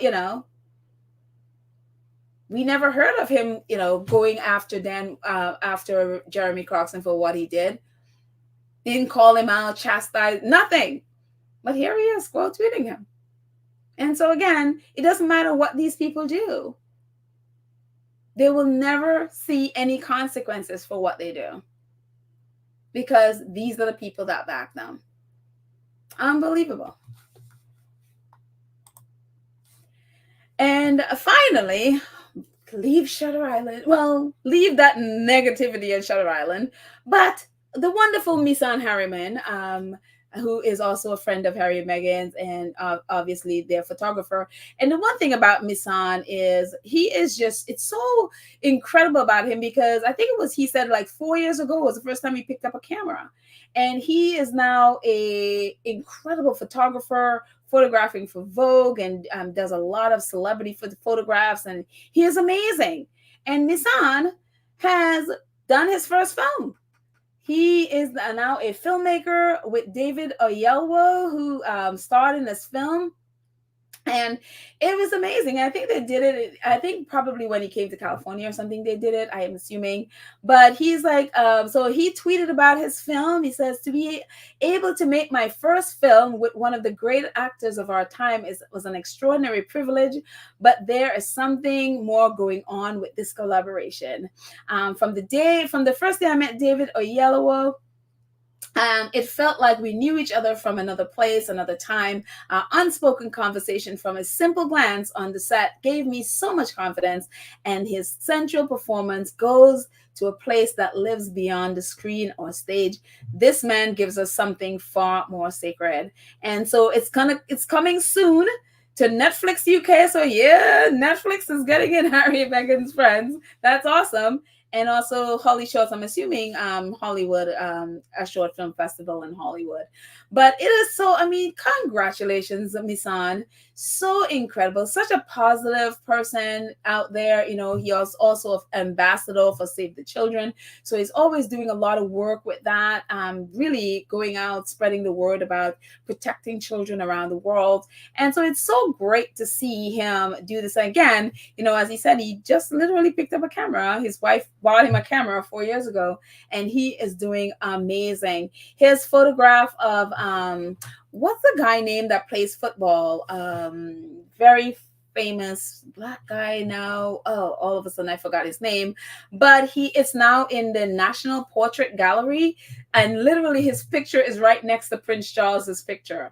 And Misan is the one that took that photo. It's amazing. And the photo is amazing. And Misan posted a photo the other day with this young kid with his hands just like the footballer, and he, you know, basically that representation. It was just it's wonderful. It was absolutely wonderful what Misan has done and what he's doing. So, and he's been tweeting a lot about Harry and the Heart of Invictus, and we all know he was there at the Invictus last year, and he did a lot of photos for Invictus, and we saw him riding around with Harry as well. And so I'm hoping he is in the heart of Invictus as well, because obviously he was there, and of course he's been promoting it as it's come out. So kudos to Misan Harriman. I look forward to seeing this film, whatever it is. It's always very exciting for someone. It's also, yeah, when someone does their first film, it's amazing. I know personally how it feels, because I remember how I felt. So it's amazing. Marcus Rashford is the footballer. Thank you so much. He's been a little bit quiet, so I was like, remember his name. So yes, Marcus Rashford. It's an amazing photo that he took of Marcus Rashford that is right next to Prince Charles at the National Portrait Gallery. So yeah, in the UK. So yeah, if you're there, go see it. Awesome, Misan. So I'm gonna stay in the chat. I think that's all I got. That's all I got. So awesome moderators here. So we'll stay on my Misan, and we will. I'm just gonna stay in the chat for a bit before we end. Misan is wonderful. Such an incredibly positive, and that's why I always love the friends that Harry and Meghan choose to surround themselves with. The people that they have let go from their lives have all proven Harry and Meghan right, that they don't need you in their life. But the ones that they have kept have these incredibly amazing qualities about them, that it's like, they really know how to choose the people who are around them, their friends, the people that they're closest to. I mean, Misan is amazing. So yeah. Let's see. And you're definitely it. I keep clicking on you. Is it true that is that true? Britain Pride, the PM said the country is not racist. It has been confirmed about institutional racism is endemic within the establishment. Well, not just him. A lot. I mean, the police department. Even though there's a report came out about the Metropolitan Police Department about structural racism. I think there's the chief of the police there. I mean, I don't know if that's his specific role. I'm thinking US, the leading person there.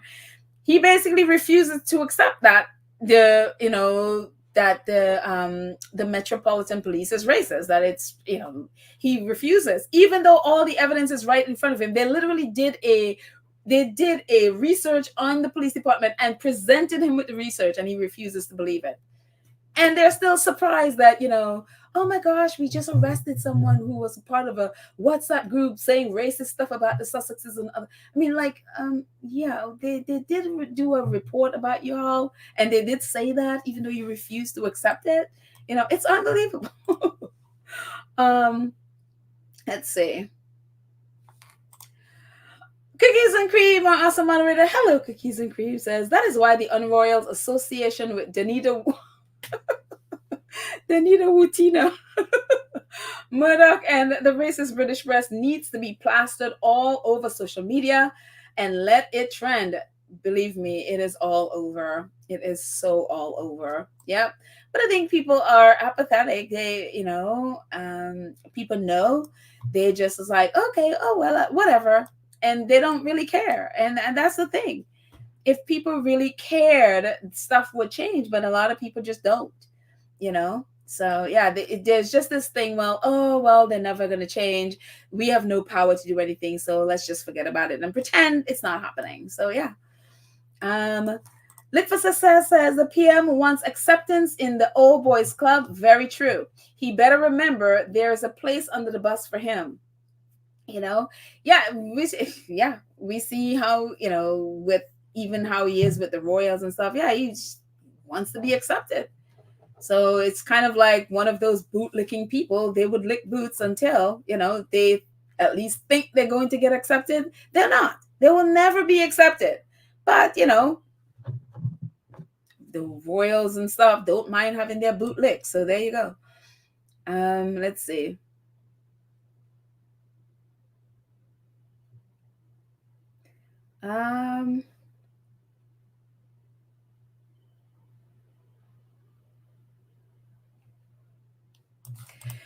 Cal also says James O'Brien, suggests that JC or Jeremy Clarkson had family property and privilege that kept him in good shape for his future, regardless of his A levels. I actually saw that. Yes, I actually saw it. I don't think it was James O'Brien that I saw it from, but I think somebody on Twitter tweeted that he came from a pretty well-to-do family, so it didn't matter whether he had an A or a B or C or whatever his grade was. It doesn't matter because his family is well, so he doesn't really qualify, so yeah, because he's trying to say, well, I didn't have, but I pulled myself up by my bootstrap even though I had a C or whatever he said he had. But as you're right, your family is well to do and you're privileged, then hello, if William wasn't a royal and he was poor, do we think he would have the things he have today? No, he wouldn't. So yeah, money buys you a lot of that stuff, whether you are smart or not, or whatever your grade is. Let's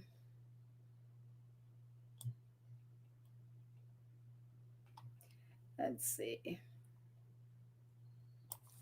Joy says, she's talking to Cookies and Cream. The UK press is not covering down Wooten because they must not know all of what he may have on a lot of people, even members of the royal family. Yes. It's exactly what we've been saying, exactly what Byline Times. They don't know what he has on them. And, if you haven't done anything, then you don't have anything to worry about it. But if you've done some stuff and you don't know, then yeah, I can see why they're like, maybe I would just stay quiet. Yeah.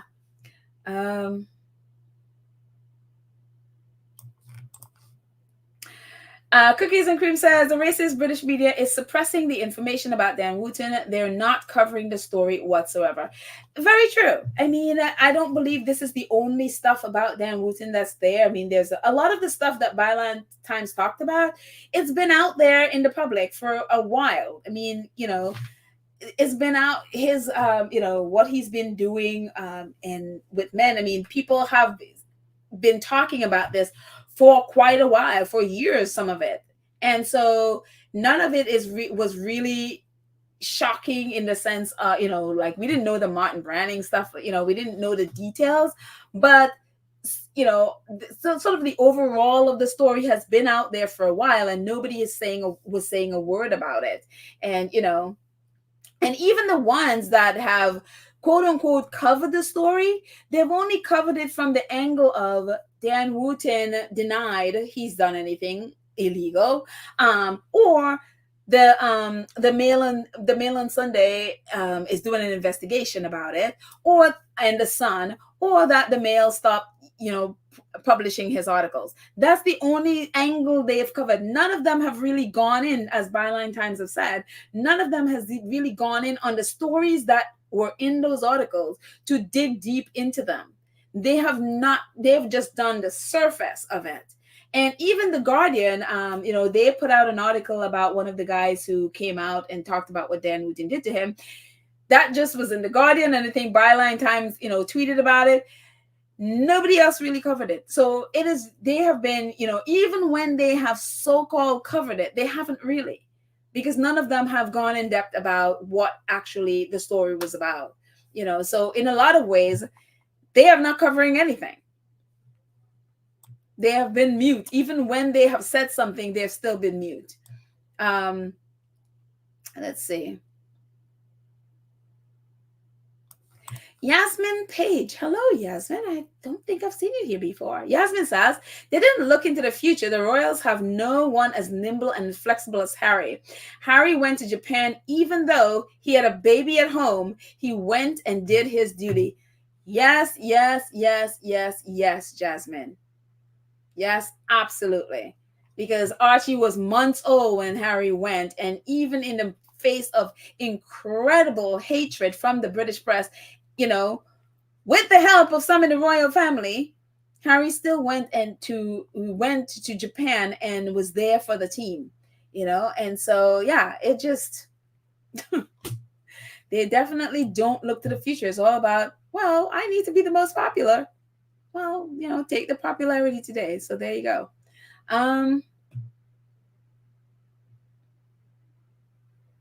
Let's see. Little Mac says, someone said Jeremy Clarkson tweets this every year. Oh, really? And he should stop, as he is connected to the people who started Paddington Bear. So he was never relying on his A-level scores. Oh, really? Okay, very interesting. Again, the connections and these people, it's like all intertwined. Very, very interesting.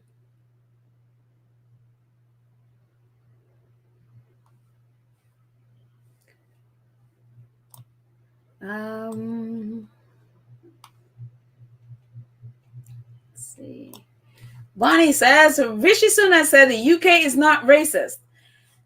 As him, along with, I'm sure, Kemi and all of the other black ones in the Tory party who have been, gatekeeping for white supremacy, they all are saying the same thing. Yep, I'm not surprised. Suella Braverman, they all, all of the ones who have been, in there trying to do whatever it can to be accepted by the, it just, they will all look at all the things that are going on with their people, and they will look at them and claim, there is no racism, nothing at all. As long as I'm trying to, get them to like me and get them to accept me, there is no racism.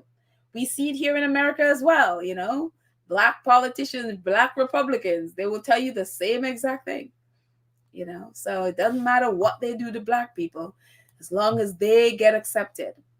That's the goal.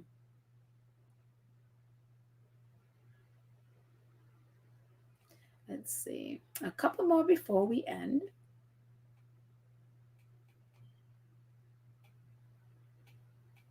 Let's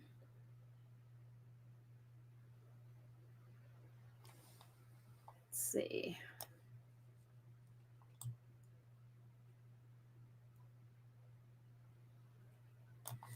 Anfu says, Sunak was not voted into Downing Street. His time is limited. The Labour Party will be the leader to give good governance. Very true that he wasn't voted in, obviously, with the Boris Johnson mess. He became prime minister. But I have begged to differ on the Labour Party being give good governance thing. The Labour Party, especially for Black MPs in the Labour Party, have suffered horrible racism. We also saw the leader of Keir Starmer at Rupert Murdoch's party, that, what was it, not even a month ago, hanging out with all the Tories and, Rupert Murdoch on all the tabloid press. while I would have wanted to believe that with the Labour Party things would change, I don't think it is. I don't think it is at all. Not with that leader, not with Keir Starmer.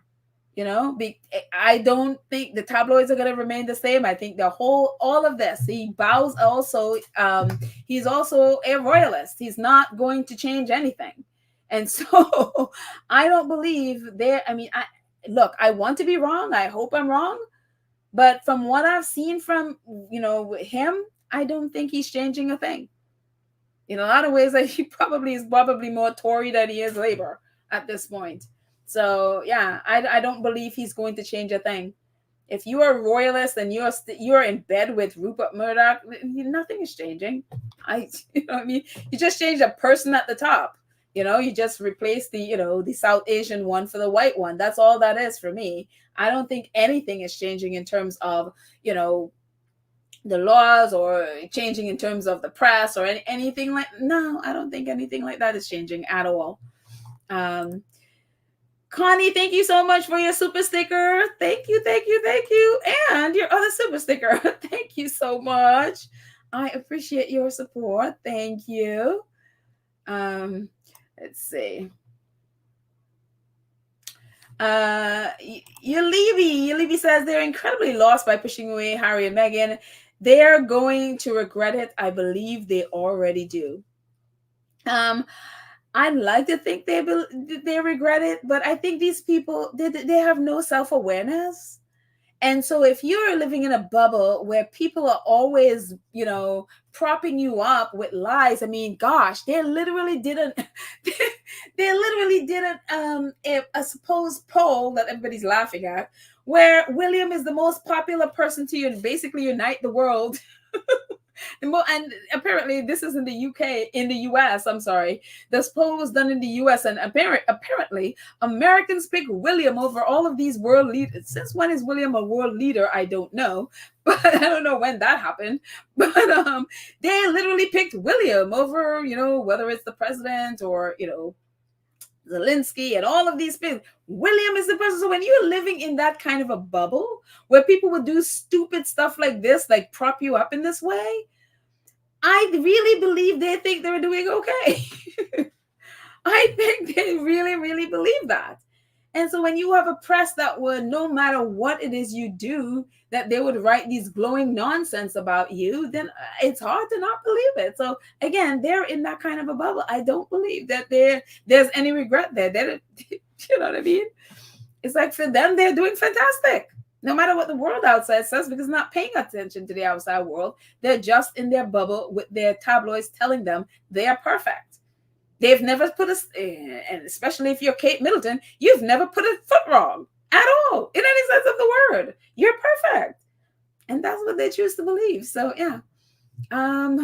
Amazing. Little Mac is agreeing with Illibi. She says, I agree. Both Buckingham and royal family are beginning to realize how much was lost. Additionally, the royal family now know that they are more exposed without Harry and Meghan as a shield. So Little Mac agrees with Illibi, and that I beg to differ. So that's what I love about this. We can all have different thoughts about it. Let's see. Connie says, Lydia, did you know Switzerland has 7 presidents? 1 for each region, and they president for 1 year. Oh, I didn't know that. Wait, is that the same thing with Germany? Because I read when I was reading stuff about Germany, they were talking about the president of this town and the president of that town. So is that the same thing? I didn't know about Switzerland. That is, wow, something new we learned today, Connie. Thank you. Wow. I wish this was the case for the US. Like people, just the part where people just only reign for 1 year and get kicked out after that. That would be really good. Some people who are in government here need not be in government at all. So yeah. Cookies and Cream also agrees with you, Libby. She says, I agree. They already do. That's why they're doing everything possible to get Harry back. They know that they desperately need him. The press, I agree that the press knows that. I don't know that the royal family knows that, because some of the moves that they have made and the things that they have done. I mean, Lord, it's just a couple of months ago that Charles evicted the Sussexes from their home, and so I honestly, I question whether the royal family even knows that. The press does, because they know, even though they lie, they know. But the royal family, again, with their bubble, I don't know that they have the common sense to even think to think that way. So yeah. Let's see. Blacklight. Hi, Blacklight. Blacklight said the royal family know they are exposed. They just don't care. No, here's another different thought. Yeah, they know, but they just don't care. They're rich. They're powerful. They don't care. So there you go. They know they have people to back them up. Great. Yeah, good point there. Let's see. Anne says Harry and Meghan should not return to royal family, stay away and earn their living. They cannot change 1,000 year of modified traditions. They can't change 1,000 years or modified traditions. Stay away for your children's sake. And so far they have, so good for them. So anyways, guys, I think that's it. I think that's all I got. Thank you guys so much for hanging out with me. I appreciate you guys so much. Thank you to our awesome moderators, Lydia, Church Nelly, Karen M, Cookies and Cream, and Black Queen. Thank you all so much for supporting in the chat, or the super stickers, super thanks, or just donations. Thank you all so much. And for all of you who are part of and joined our channel, thank you all to our wonderful 2 Cents crew. I appreciate your support so much. Thank you. Anyway, so I guess we'll see each other. We'll chat tomorrow about all things Sussex, whatever whatever comes up. So have a fantastic day, guys, and I will talk to you next time. And again, if you're here and you have not subscribed, go ahead and hit the subscribe, hit the notification bell, so you know when we drop a video. Please like and share the video, and please join our channel if you are able. So thanks again. Have a fantastic day, guys, and I will see you next time. Bye.